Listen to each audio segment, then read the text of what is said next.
各位摄影爱好者，您还记得上次使用数位相机是什么时候的事吗？随着科技的进步，拿在手上的 iPhone 或是安卓手机，其照相功能都无比强大。放在防潮箱里的数位相机，也大概只有在出国旅游时会拿出来透透气。在大约20年前，数位相机刚上市时，由于相机和记忆卡的价格高昂，画质不佳，电池性能也差，在当时还无法撼动底片机的地位。但是随着科技的进步，数位相机也越来越成熟，曾几何时讲究画质的玩家们也放下手中的底片机，进入数位的时代。拍立得、柯达、KODK、US 等在底片时代叱咤一时的公司，也不敌数位洪流，纷纷面临经营危机，为了生存纷纷转型。然而风水轮流转，在过去10年曾在相机业界引领风骚的数位相机制造商们，如今也面临了危机。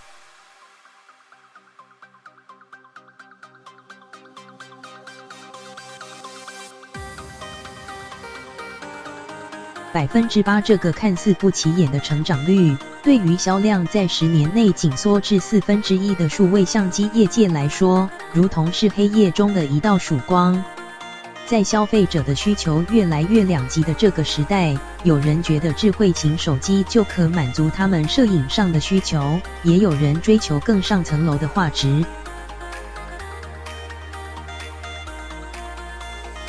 对于高阶使用者而言 ，APS-C M4/3 系统当然也不错，但是全幅 FF 机种当然还是首选。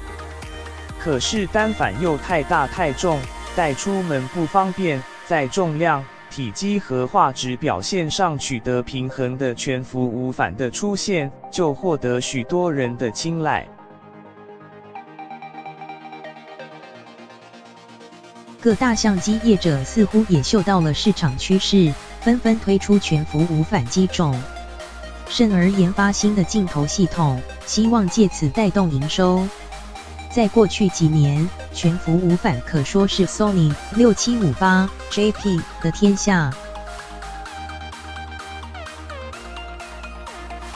在老字号的 Nikon 7731 JP、Canon 7751 JP 相继推出同类型的产品后，可说是无反开山始祖的 Panasonic 6752 JP 也在今年2月推出了全幅机。这当然会在摄影爱好者间展开激烈的论战，但是对于相机制造商而言，这可是攸关公司生死存亡的问题。然而对于许多摄影爱好者而言，单眼相机的快门声是其他无反相机所难以取代的。就如同许多车迷对引擎声浪无法自拔一般，而喜爱摄影的你，又会选择哪一款相机来作为你的出游良伴呢？更多精彩内容请至钜亨网连结。